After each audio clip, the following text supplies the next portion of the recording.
You got your Mag and Mac guys, McMullen and McDonald here with you on Birds 365. We are joined by the King Kegler himself. I like throwing that word in. Kegling. Our buddy Jeff Kerr from CBSSports.com. How was your return trek yesterday, Mr. Kerr? No traffic. I avoid New York because I go over I still call it the Tappan Zee Bridge, but I think it's the Cuomo Bridge now. But I call it the Tappan Zee Bridge too, Jeff. It'll be the Tappan Zee Bridge. If depending on your age, it'll be the Tappan Zee Bridge forever. Yes. I need to know this, guys. Why did I come home? I'm 10 minutes away from a guy that they can't find for 13 days. So I don't know. Yeah. Oh, yeah. You got to worry about that, man. Are you on lockdown? Oh, yeah. I'm not on lockdown because I'm in the suburban area, but we've been seeing helicopters. Now he's got a gun, Jeff. You got to lock that down. If you want to get up, lock down. I think he's in a suburban area. I don't think you're safe because you're in a suburban area. Either you're close enough to where they last spotted him or you're not. Yeah. We don't know where he is. That's the problem. That's why I'm not going anywhere. Well, yeah, they might need your help, so you might have to go because they're not doing a good job. So they might need Jeff Kerr's help to find this. I shouldn't go down that route. I'll get myself in trouble. But we'll go to the Eagles. All right, we were talking about Nakobe Dean defense. You know, I forgot to look, and my fault. So you're a stat guy, so I'm going to lean on your expertise. Sean Desai, blitz rate, what do we have? Did you check it out yet? I didn't get to that part yet, but I will say I think it was around the same Gannon was last year. I think so? I think it was when he dialed up the blitzes. We're talking about this. Which is a big difference. Yeah, that could be a big difference. But I looked at it individual, but I didn't chart. So Reed rushed 3 times,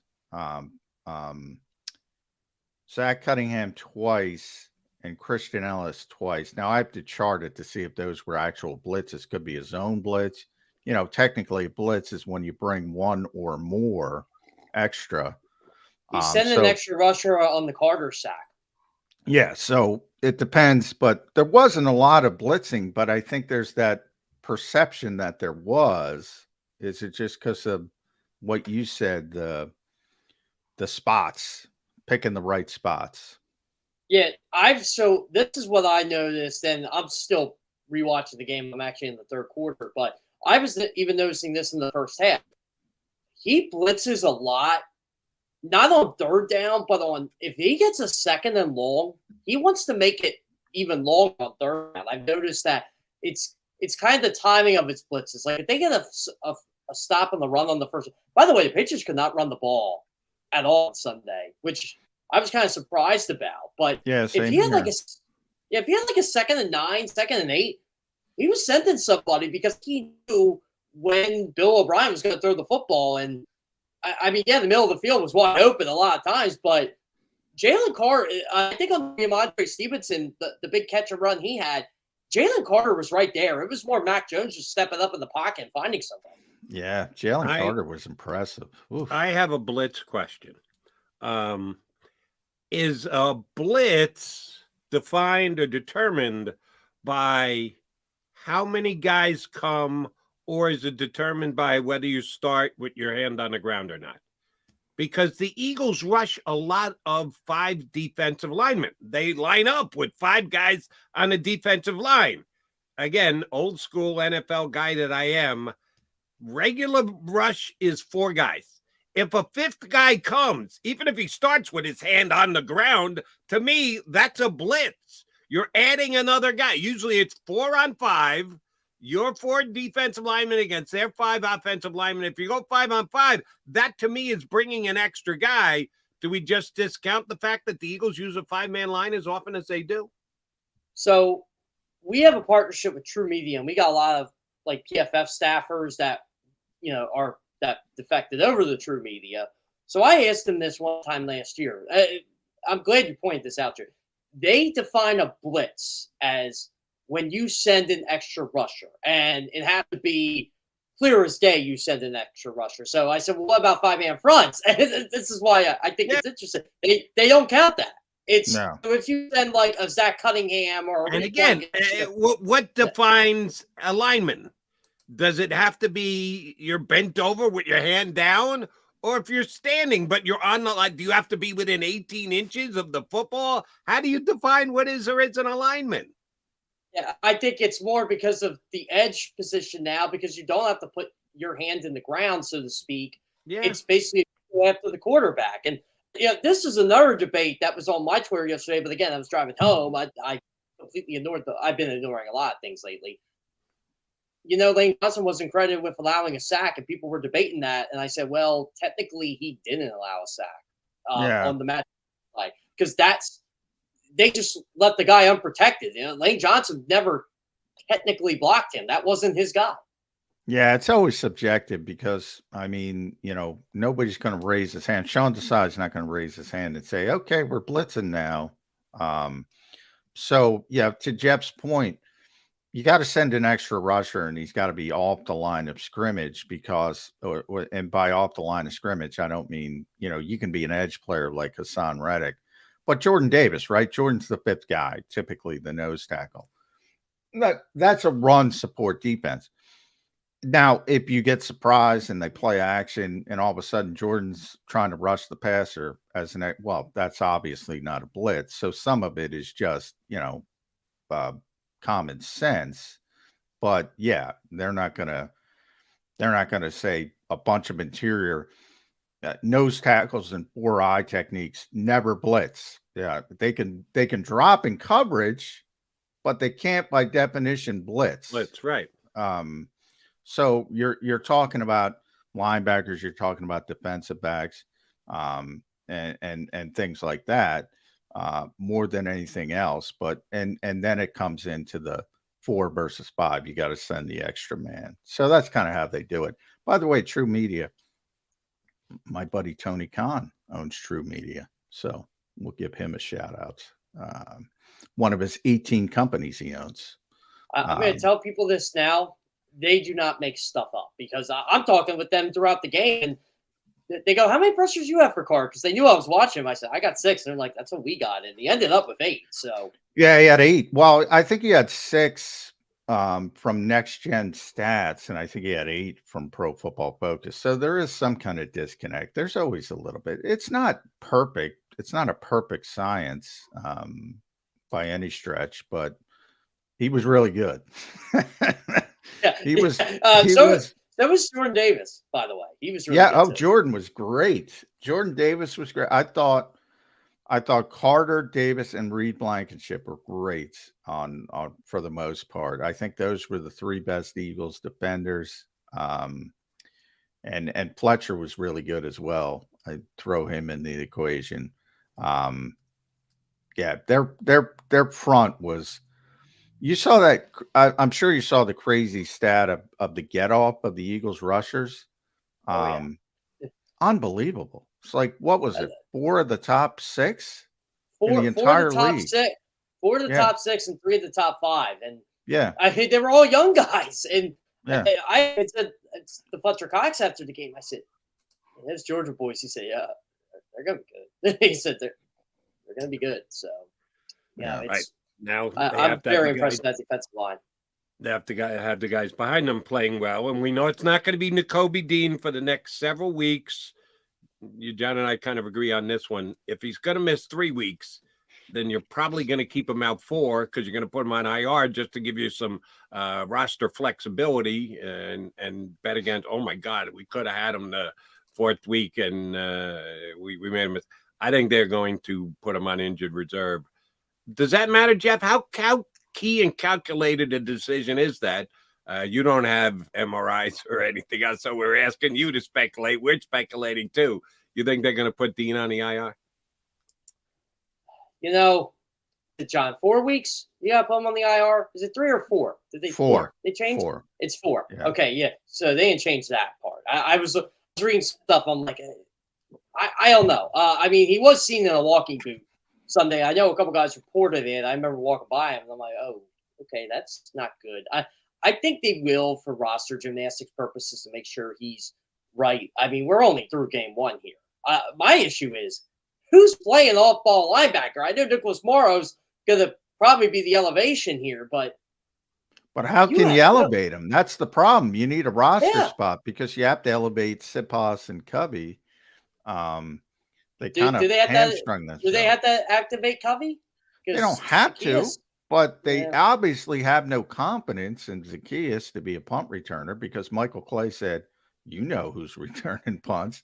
It's like he didn't even contemplate anybody else. So that was pretty clear indication to me. They have no confidence in him returning punts.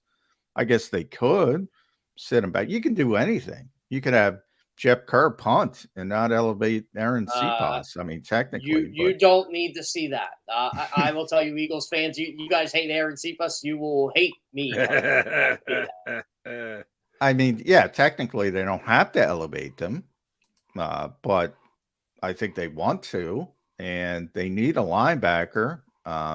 So that means they need a roster spot.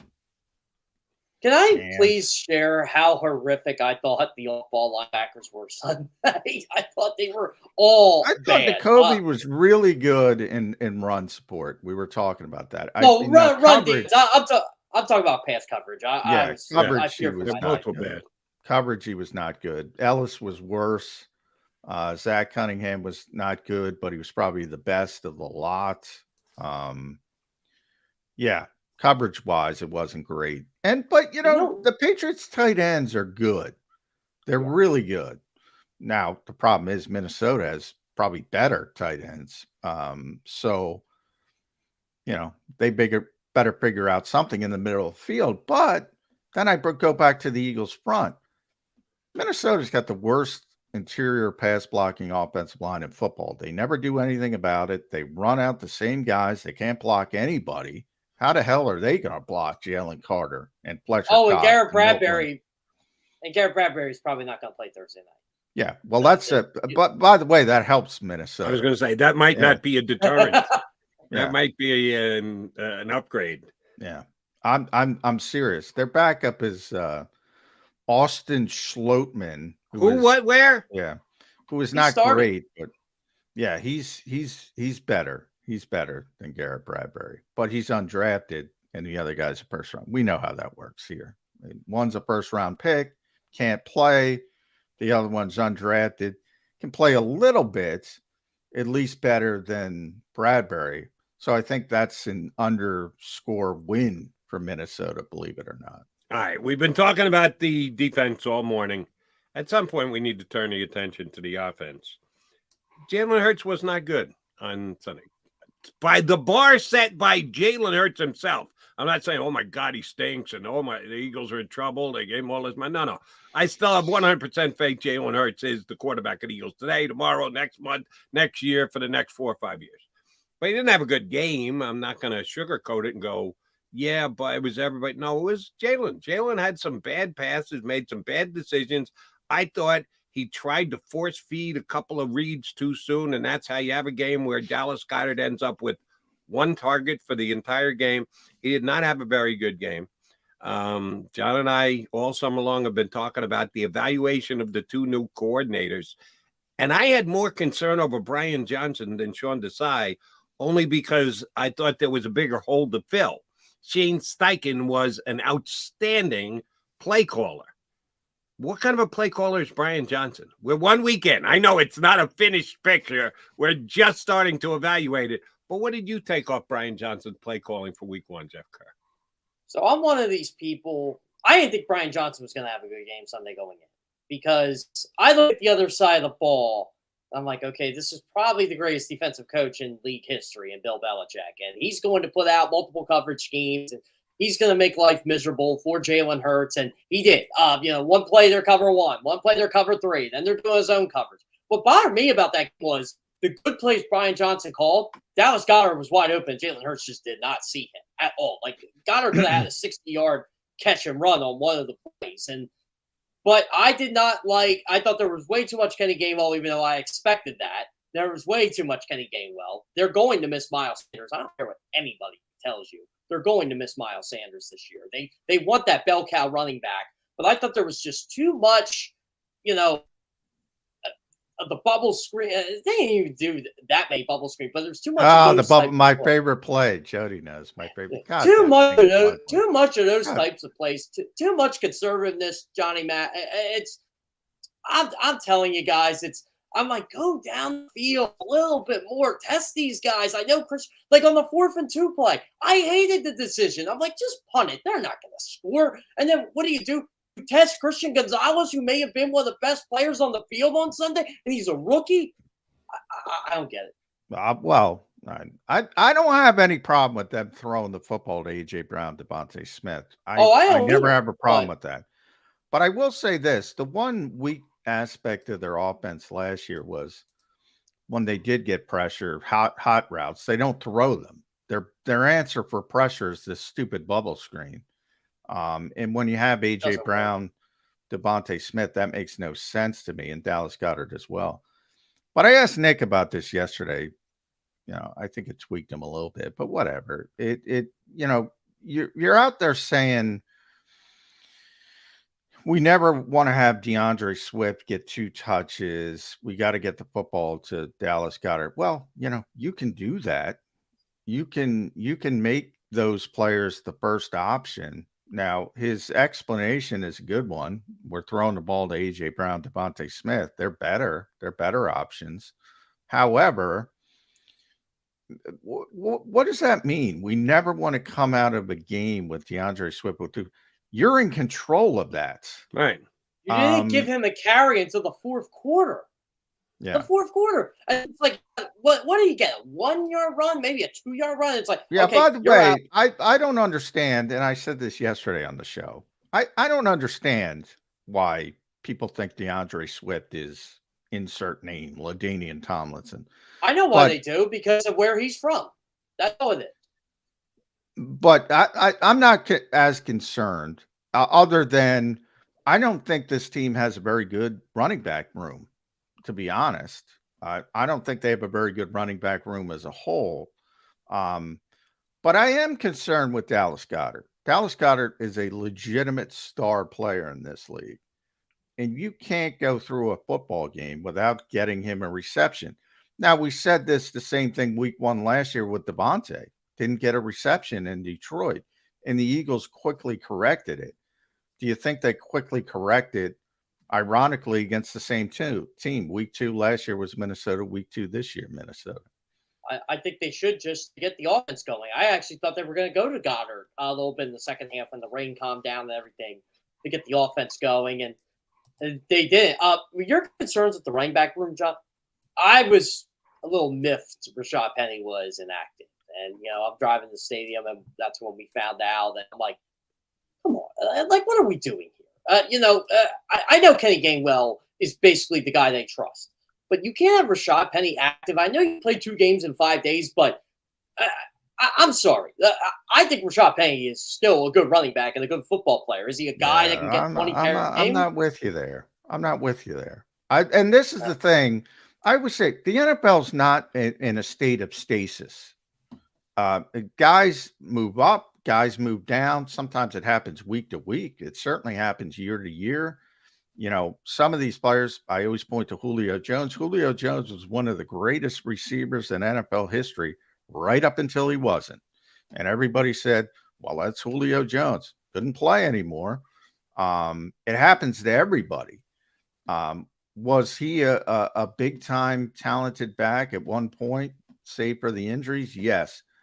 But if you were at practice every day and you looked at Kenny Gainwell versus Rashad Penny and you thought Penny was better than Kenny Gainwell, I don't know what you were looking at. I don't know what there's no way you could come to that conclusion. My point is, I don't care what his reputation is. Jody and I were talking about who's going to be inactive before the game. I said, well, if they're dressing 3, it's got to be Penny. There's no decision.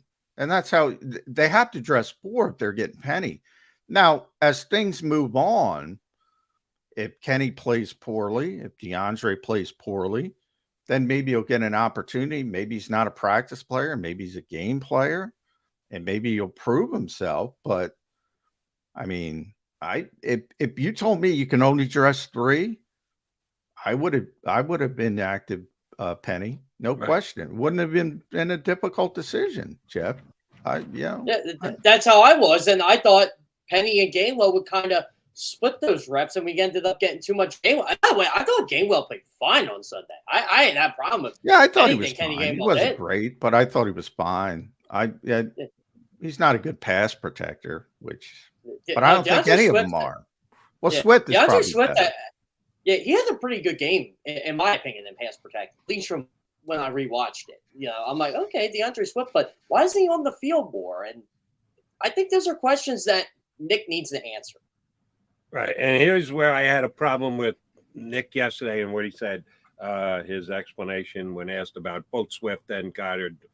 Well, it wasn't like we were throwing it to bums outside. We're throwing it to A.J. Brown. That was my question. Yeah, he didn't like it. Yeah, that was a McDonald question. Good on you for asking it. But and I know you guys really don't get followed. Here's my follow-up. He said it several times last year. Our offense goes through and it would click off all three players' numbers. Yeah. Wouldn't even use their names, just their numbers through boom, boom, and boom. What happened to the third boom? Now it's just the top two. Now it's just the two wide receivers. And if we get the Goddard, we get the Goddard. But, oh, by the way, we're throwing it to two really good guys. You didn't state it that way. So what changed, Coach? Last year was all three in the mention as to where the offense is going to go first. Why is it now only down to two? Now, I'll give – this is where Bill Belichick is the maestro here. He had Kyle Duggar on Dallas Goedert a couple times in that game, and Kyle Duggar is a really good football player. I love how people were like, the Patriots, they're not good. I'm like, no, they're not good on one side of the ball. Yeah, on the they're other good side on of the defense. ball, yeah, they are probably one of the better defenses, if not the best defense.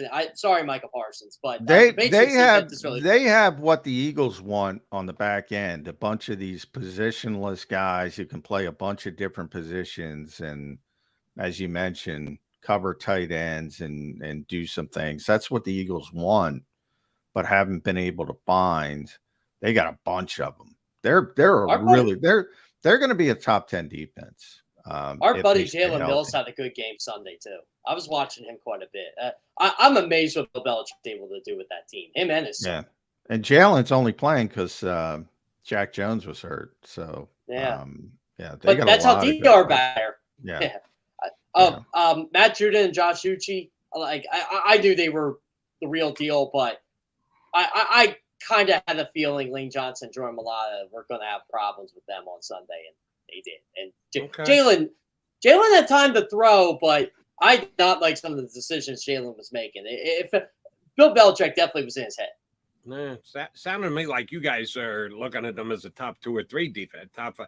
All right, maybe they're borderline top 10. That's where they were last year, points against, yards per game. They're right at the 10 mark. They're not the steel curtain here that the Eagles. Well, they're still everything's contextual in my mind. That you're not allowed to play defense like the steel curtain today. So nobody's the steel curtain. I'll give you one. They're not the Jet defense. Not even close. The Eagles are going to see a much better defense several weeks from now when they go up against the Jet defense. The Patriot defense can't hold a candle to the Jet defense. Jets are talented. Excuse me?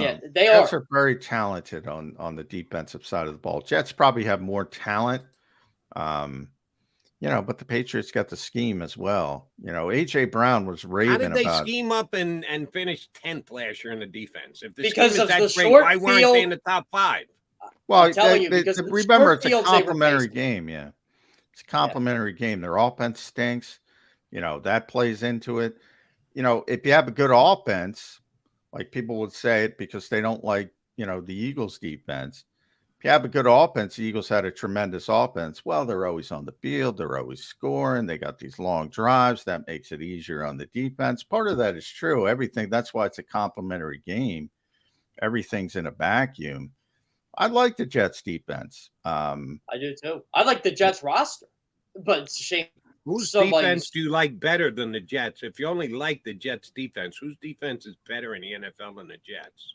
I would probably say San Francisco, maybe the Cowboys. But yeah, they're top 5 talent-wise, I would think, off the top of my head. San Francisco, I would say, is number 1 when they're healthy. Dallas is really good. Yeah, I'd have to look. I think New England's top 5 personally. Like I think all the teams we mentioned are the top 5. So you're projecting them as top 5 because they weren't top 5 last year. Because of I will say this. The Eagles were number 2 in defense last year, and everybody says they stink. So I don't know what other people think. But the Patriots I think the Patriots have a good defense.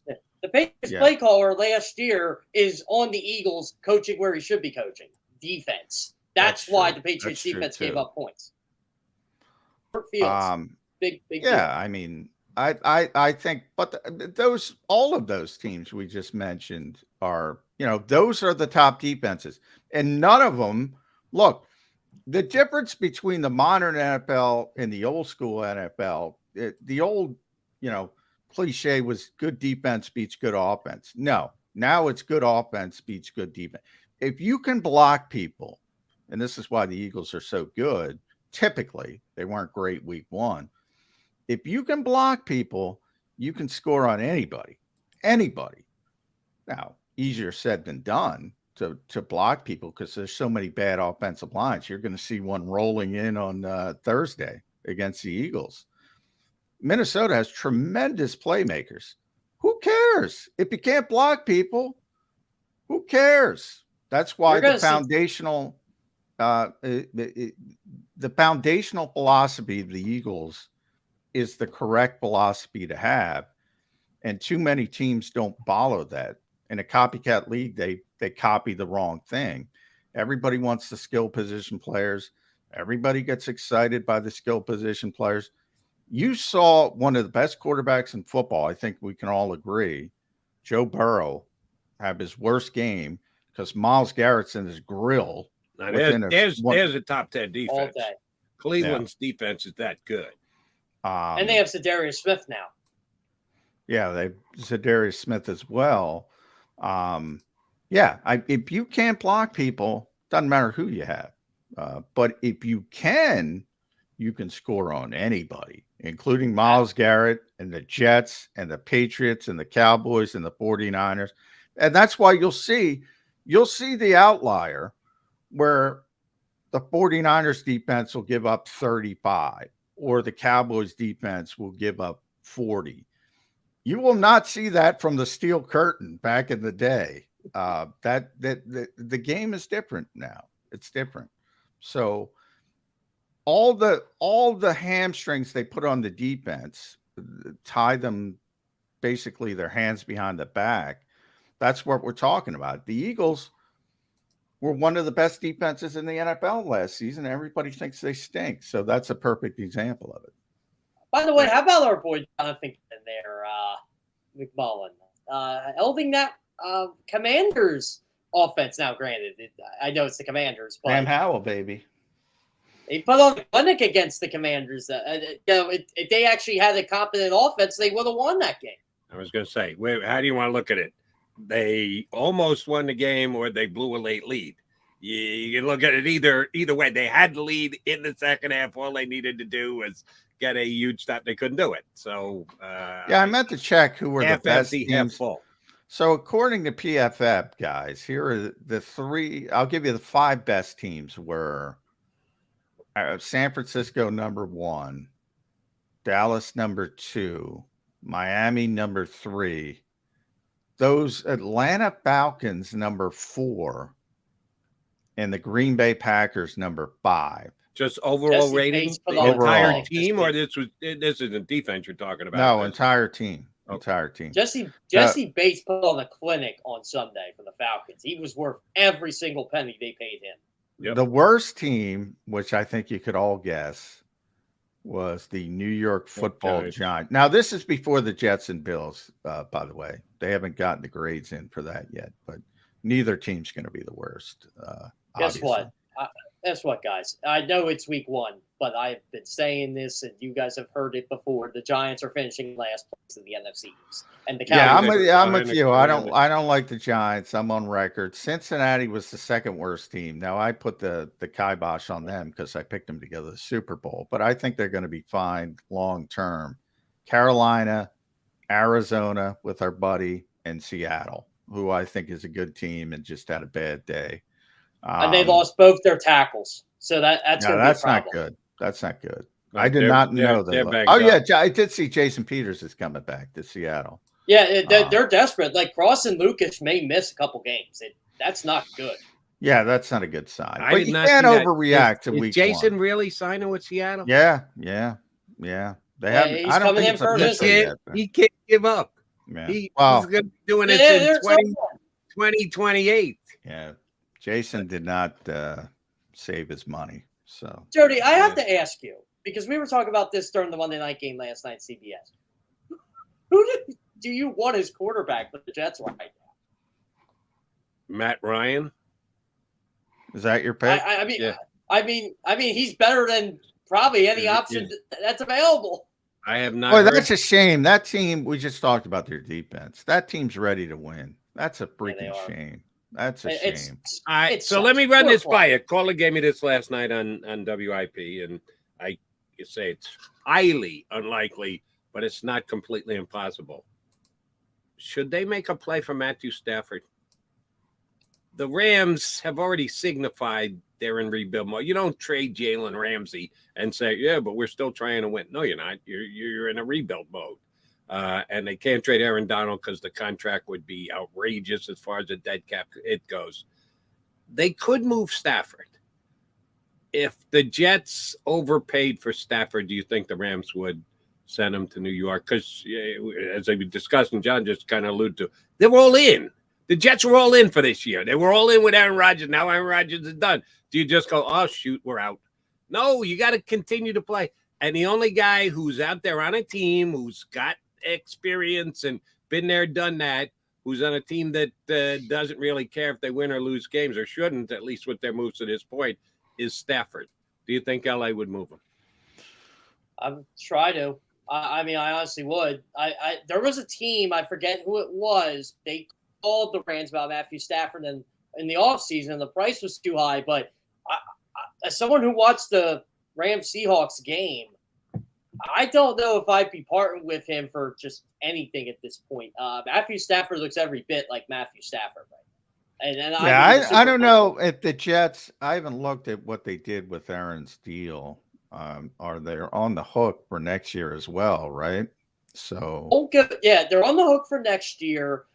Now, Aaron Rodgers had to play 65% of the snaps trying to give up a first. Yeah, they don't have to get, but I'm talking about the contract. It's tough to bring in a contract like Matthew Stafford's when you have a contract like that. That's an that's kind of an albatross. So I don't know if they could do that, but they could always go to Howie Roseman route and say, we got to renegotiate, and you got to take a less right here, and we'll take the penalty down the road, push it down the road, wait for those avoidable years going till 2082. We know it better here in Philadelphia. Yeah, but I mean, I'll never look. Joe learned under Howie, so he knows what to do and how to do it. But I've never seen two quarterbacks at that salary level on the same roster. I don't know how you manipulate that. Howie's not been able to do that. Maybe somebody can. You never say never in this league, but that's a big matzo ball, as Jerry Seinfeld would say. I was thinking, guys, I was thinking like trade options, like maybe the Saints would part ways with Jameis Winston. Maybe I would think more of that level. Yeah, if you can get a Jameis Winston, I would think more of that level. Don't bring in Carson Wentz. Keep him wearing. The other one I had suggested to me last night on WIP was Nick Foles, and I got a Kirk Cousins. I got a Kirk Cousins from a Jet fan, and I think the Vikings would be willing to move him. But again, that's the same thing as with Stafford. Same thing. Yeah. Enormous salary can't work.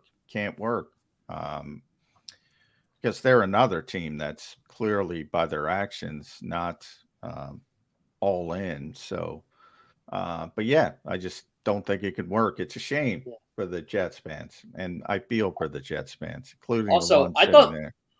Speaking of the Vikings, I thought the Eagles' run defense was good, very good on Sunday. The Vikings' run offense was beyond horrific on. They missed Dalvin Cook. Yeah, they have a terrible offensive line. I mean, what does it matter? I I shouldn't say that because their tackles are very good. Brian O'Neill, Christian Darrisaw, very good. It's those three guys in the interior. It's a disaster. And they never, I shouldn't say that's the wrong way, because they have a first-round pick and 2 second-round picks. They can't develop these guys. I don't know what's going on, or they missed with the evaluation, but they're not good. And they just, because they were high-level picks, the old NFL mindset, they're afraid to move on. Guy can't play. It's and the sample sizes are huge on these guys. It's not going to wake up one day and change.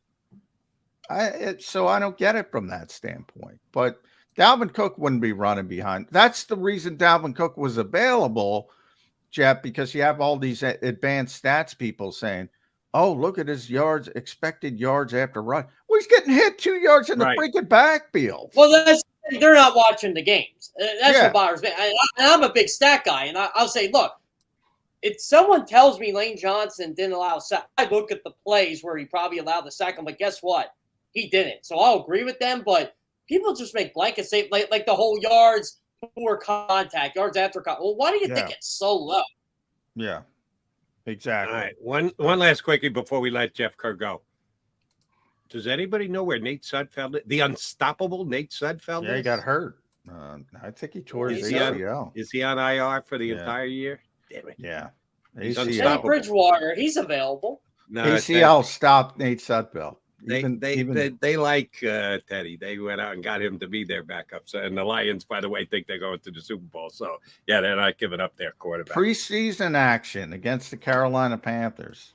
Yeah, I was on Friday night. I was in Washington, D.C. when he did that. He just came up kind of like Rodgers, except he was on a run when he did it. Yeah. The unstoppable. Yeah, he can be stopped by an injury. Unstoppable Nate Sudfeld. All right, Jeff Kerr, stay inside. Don't go out. Don't go anywhere. Yeah, don't lock it don't down. Try and catch anybody.